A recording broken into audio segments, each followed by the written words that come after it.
Hello guys, today we are going to discuss a new topic from chapter 6 life processes for class 10 students. In our previous class we learnt about the blood circulatory system in human beings. Now today we will talk about the blood pressure measurement.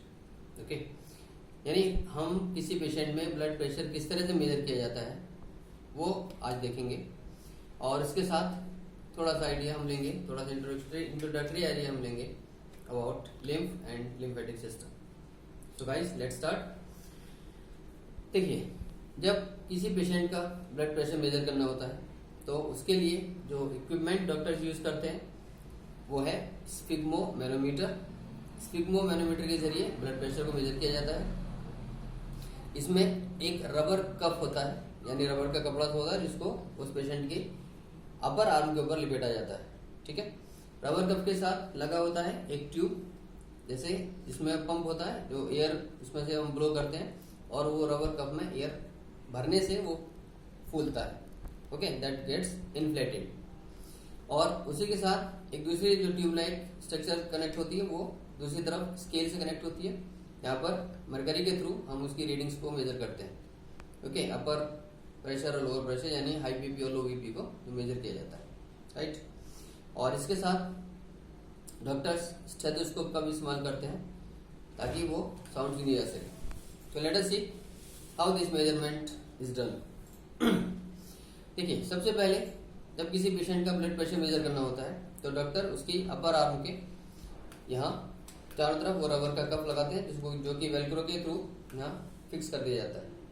Okay, और दूसरी तरफ जो हमारी जो tube उससे connect होती है उस ट्यूब में जिसमें पंप लगा हुआ है उस पंप को ग्रेजुअली स्क्वीज करते रहते हैं और उससे वो एयर इस रबर कप के अंदर भरती है धीरे धीरे. और रबर कप के अंदर एयर भर भर के वो धीरे धीरे टाइट होगा, यानी वो फूलेगा. और ये लगभग 200 mm Hg का 200 मिलीमीटर Hg का ये जो प्रेशर है ये यहाँ पर अपर आर्म के क्रिएट करता है. ठीक, उस दौरान क्या होगा कि जो हमारी ब्रेकाइल आर्टरी होती है, ब्रेकाइल आर्टरी वो जो आर्म के अंदर फ्लो करती है, तो इस ब्रेकाइल आर्टरी में जब यहाँ प्रेशर से टाइट हो जाएगी अपर आर्म तो ब्रेकाइल आर्टरी में ब्लड फ्लो करना रुक जाएगा, बंद कर देगा. ठीक, तो इस वक्त हम कह सकते हैं कि जो कफ का प्रेशर है, जो रबर कफ का प्रेशर है वो हमारे सिस्टोलिक प्रेशर से भी ज्यादा है. ओके, और इसीलिए उस वक्त ब्रेकाइल आर्टरी में किसी तरीके का कोई खून फ्लो नहीं करता. Clear, the blood flow gets stopped here when the cuff pressure is more than the systolic pressure. Clear. Now अब उसके बाद क्या करते हैं डॉक्टर्स, उस पंप के साथ लगा हुआ एक स्क्रू होता है, उस स्क्रू के थ्रू धीरे धीरे वो उसको लूज करते हैं, यानी कफ का प्रेशर ग्रेजुअली डिक्रीज किया जाता है. ओके, और दूसरी तरफ स्टेथोस्कोप को फिक्स करके कानों में और इधर उसकी आर्म के यहाँ पे लगा के पेशेंट की, फिर उसको धीरे धीरे उस प्रेशर को डिक्रीज करते हुए ग्रेजुअली जब वो पहली टैपिंग साउंड सुनते हैं स्टेथोस्कोप की हेल्प से. टैपिंग साउंड मतलब जब उसकी ब्रेकाइल आर्टरी में ब्लड इंटरमिटेंटली फ्लो करना स्टार्ट कर देता है. Okay, with difficulty, drop by drop. Right, तो this is called intermittent blood flow. तो जब पेशेंट के आर्म में ब्रेकाइल आर्टरी में जब इंटरमिटेंट ब्लड फ्लो स्टार्ट होगा तो उसकी टैपिंग साउंड सुनाई देगी by the help of stethoscope. तो उस फर्स्ट टैपिंग साउंड को सुन के वो रीडिंग डॉक्टर्स मेजर कर लेते हैं स्केल में कि पहली टैपिंग साउंड हमें किस स्केल पर सुनाई जाएगी. ओके, तो this will be our systolic pressure, क्योंकि ये वो पहला मैक्सिमम प्रेशर है जो ब्लड फ्लो तो करा रहा है लेकिन अभी भी मैक्सिमम है, अभी भी बहुत ज्यादा है ना, जिसके थ्रू ब्लड फ्लो कर रहा है लेकिन बहुत डिफिकल्टी के साथ, वेरी इंटरमिटेंटली. राइट, तो first tapping sound when it is heard by the doctors with the help of stethoscope, this reading is measured, it is marked.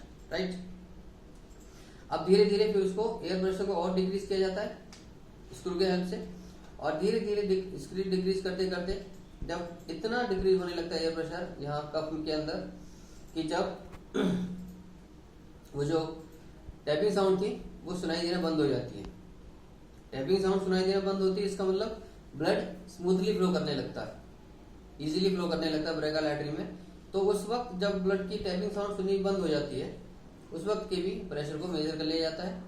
तो पहली टैपिंग साउंड जब सुनाई जाती है, when the blood starts flowing with a great difficulty intermediately drop by drop, उस case में जो cuff का प्रेशर है that will be equal to systolic pressure, okay, that is maximum pressure in the arteries, right. अब दूसरी case में जब वो tapping sound continuously air pressure को डिक्रीज करते करते जब वो टैपिंग साउंड सुनना बंद हो जाती है, तो इसका मतलब कि अब वो जो ब्लड फ्लो कर रहा है, वो जो प्रेशर है उस कफ का, वो डायस्टोलिक प्रेशर के बराबर है, यानी उसके बाद फिर ब्लड इजीली स्मूथली फ्लो करने लगता है पेशेंट की बॉडी के अंदर, ब्रेकियल आर्टरी के अंदर, okay. So this gives us both types of high BP and low BP. So upper high blood pressure is called as systolic pressure, that we know it is normally equal to 120 mmHg for a normal healthy adult person, और जो diastolic pressure है वो लगभग 80 mmHg for a normal healthy adult person, right? तो ये तरीका है blood pressure को मेजर करने का, ओके। तो गाइज ये तो बात हुई सारी, हमने ब्लड के बारे में, ब्लड सर्कुलेटरी सिस्टम के बारे में, और जो ब्लड प्रेशर है, हार्ट बीट है, पल्स है, ये सब हम अपने पिछले क्लास में डिस्कस कर चुके हैं, राइट। चलिए अब बढ़ते हैं अपने अगले टॉपिक की तरफ, जिसका नाम है लिम्फ और ECF। Actually this ECF stands for extra cellular fluid, extra cellular fluid यानी लिम्फ। अब लिम्फ क्या है? ब्लड के जैसा, लेकिन कंपोजिशन में थोड़ा सा डिफरेंट है। हमारी बॉडी में ब्लड सर्कुलेटरी सिस्टम के अलावा एक और एडिशनल ट्रांसपोर्ट सिस्टम पाया जाता है, जिसको लिम्फेटिक सिस्टम कहते हैं, ओके। लिम्फेटिक सिस्टम के अंतर्गत लिम्फ नोड्स, यानी जिनको लिम्फ ग्लैंड्स भी कहते हैं, दूसरा लिम्फेटिक्स यानी लिम्फ वेसल्स भी आती हैं, थर्ड लिम्फ जिसको एक्स्ट्रा सेल्यूलर फ्लूइड भी कहते हैं, और फोर्थ लिम्फ कैपिलरीज। तो ये चार चीज मिलके इस लिम्फेटिक सिस्टम को कंपोज करती है, ओके। लिम्फेटिक सिस्टम का एक्चुअली काम क्या है कि जो फूड पार्टिकल्स या जो लार्ज साइज के प्रोटीन मॉलिक्यूल्स वगैरह जो ब्लड के थ्रू ट्रांसपोर्ट नहीं हो पाते बॉडी में, उनको ये ECF या लिम्फ ट्रांसपोर्ट करता है हमारी बॉडी के अंदर, ओके। इसका कलर, क्योंकि इसमें हीमोग्लोबिन नहीं होता, रेड कलर का लिम्फ नहीं होता, तो ये येलोइश या व्हाइटिश कलर का एक लिक्विड है। और क्योंकि ये हमारी जो लिम्फ कैपिलरीज हैं, आप जानते हैं lymph capillaries they are very thin walled structure, very thin walled cells, in fact vessels. तो उनके अंदर से क्योंकि बहुत पतली पतली बारीक बारीक नलियां हैं, और वहां से फिर वो जो ब्लड कंटेंट है, ब्लड का जो लिक्विड कंटेंट है, वो ग्रेजुअली लीक आउट होता रहता है, ठीक।